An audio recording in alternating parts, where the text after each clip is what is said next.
One of the messages I get sometimes on Instagram is people asking me how to build a sneaker collection. It doesn't come up all the time, but it's come up quite a number of times where I think this is probably a good idea for a video. Now, this video is basically aimed at the person starting out in the sneaker game, but I feel like some of these kind of tips on how to build a sneaker collection can kind of work for whether you're a beginner or whether you've been in a game for a little bit. But guys, to be honest with you, you do not need a bunch of sneakers like this in your collection, right? This is not any kind of advice on spending a whole bunch of crazy money or anything like that. But if you're interested in getting a decent amount of sneakers in your collection, rotation for the week or for the month that you can pair with different kind of outfits and stuff like that, this video might be for you.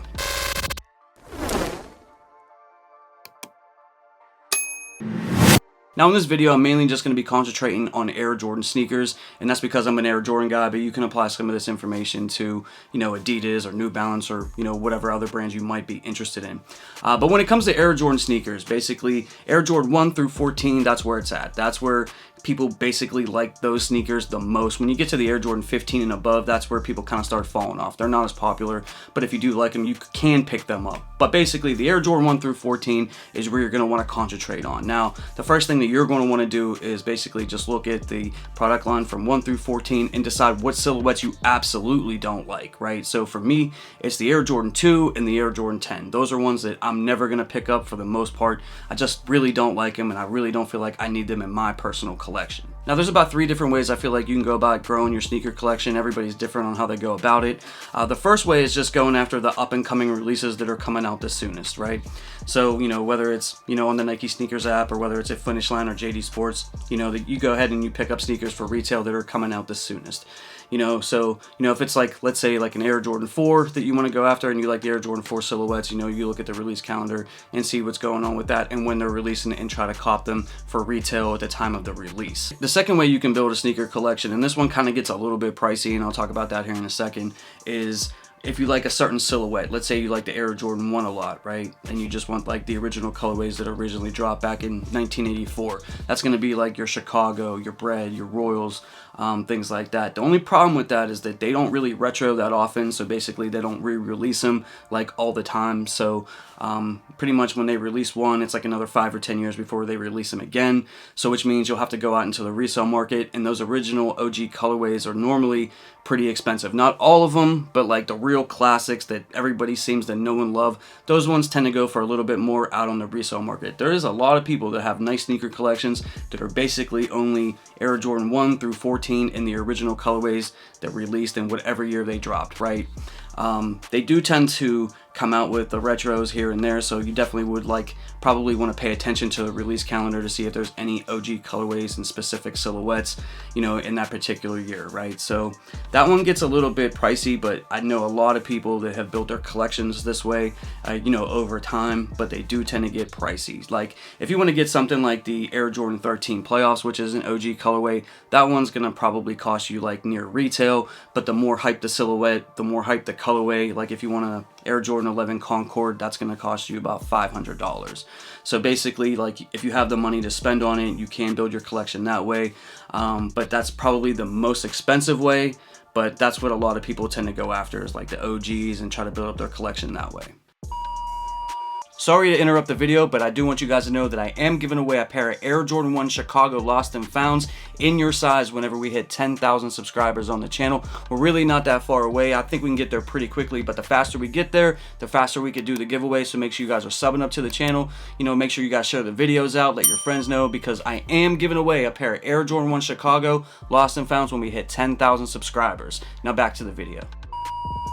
The third way is kind of just a hybrid, and this is kind of what I've been doing over the years is, I try to pick up OG colorways when they come out. I tend to pick up newer releases that aren't OG colorways when they, first come out. For example, the Air Jordan 1 UNC that dropped in 2020. It's not an OG colorway, but it's a really, really nice Air Jordan 1. And then I kind of just sort of hybrid that up, where I'll reach back from time to time and pick up an OG colorway that's really, really expensive on one of the slower months of sneaker releases. I'll reach back and I'll spend a little bit of money here and there. I'll space it up over time, so it's not a burden to me all at once. And then, you just sort of build your collection slowly that way. A really quick way, guys, to build your sneaker collection is to look for sneakers that are going for below retail that really doesn't have a lot of hype.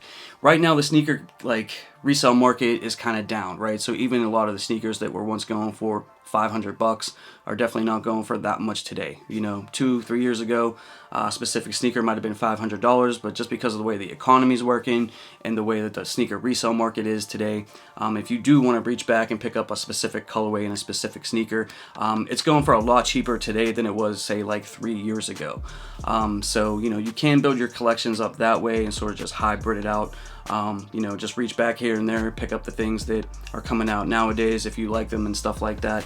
But basically, like, you could just do it over time. A really quick way, though, to build up a sneaker collection in a short amount of time is, like I was saying, go on like GOAT or eBay and look up like Air Jordan 1s. A lot of them are going for below retail.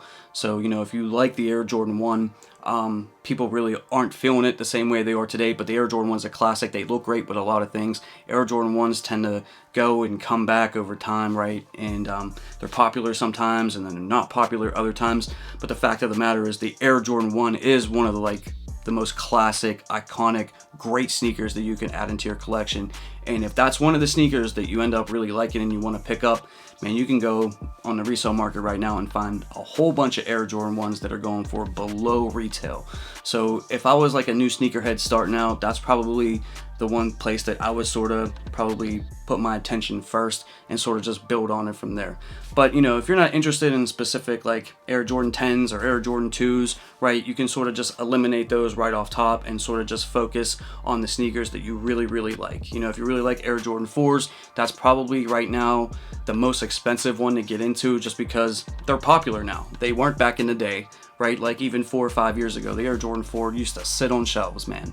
You know what I mean? But now it has popularity. The resale prices are high, so even when new Air Jordan 4s are being released, they're harder to get. You know, you're gonna probably have a better probability of taking an L on an Air Jordan 4 than you would say like an Air Jordan 1 or, you know, an Air Jordan 5 or an Air Jordan 6.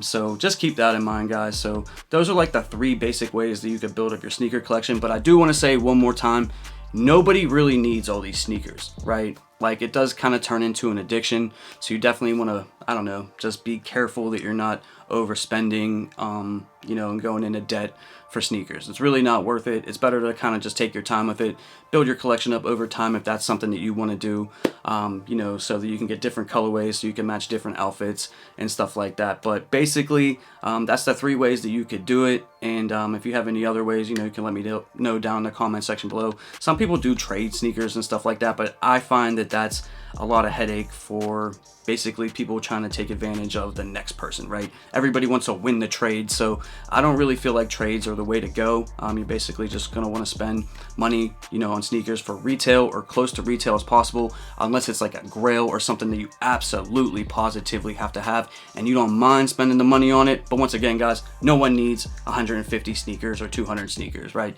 You can build a nice little collection with like 10 to 20 sneakers, put them in a nice rotation, and always have dope sneakers to wear, and you're not really like beating them or, you know, just running them into the ground if you put them in a nice rotation to where, you know, you can stretch it out and just do a lot of things with a different, you know, a lot of different outfits, like no matter what the occasion is, whether you're going out to eat or the movies or a wedding or whatever the case may be. So that's just my advice on how to build a sneaker collection. Let me know down in the comment section how you built yours or how you are planning to build yours in the future. Other than that, I'd like to thank you all for your time. Thank you guys for once again checking out one of my videos and all the support. I love you guys. I appreciate you all. I'll catch you guys in the next one. I'm out. Peace. For more sneaker content, make sure you hit that subscribe button and you hit that notification bell so you never miss a video.